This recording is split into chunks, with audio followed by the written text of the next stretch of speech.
Анан кийин уулуу көч кайта баштаса кийинки көч анын жолун улайт. Анда булар карыган уйлар болуп калат да, букалар болупчу. Негизиненчи фашисттердин концлагерине түшүп калып анан кийин азыл өлүп алса бир жөн эле. Анан бердин ата-энеңер эмне ушунчалык силерге зыян кылды? бир карын майды бир кумалак чиритет, ал эми бир бактерия бир тонна сүттү иритет экен да. Баардык интернет, Google'дун баарына кирип көр, өзөк ажын выпускнойду көтөрүп уй болуп жүргөн эч ким көргөн эмес да.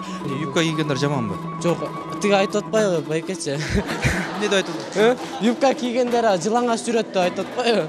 Ошону айтып атам. Сиз ата-энеңизди да күнөөлөп койгон болуп атасыз да, сиз ненормальный депчи. Бир балага Валентин күнү лохтун деп жазып коюптур. Сен лохсуң деп. Ошого азыл өлүп атыптыр. Эми нормальный эмес ушу? Бул Кудай деле айткан экен, 40тан кийин оңолбосо тозокко даярдан дейт экен. 60тан өткөндөн кийин күнөө кылсаң, сен эмес, сен үчүн мен уялам дейт экен да.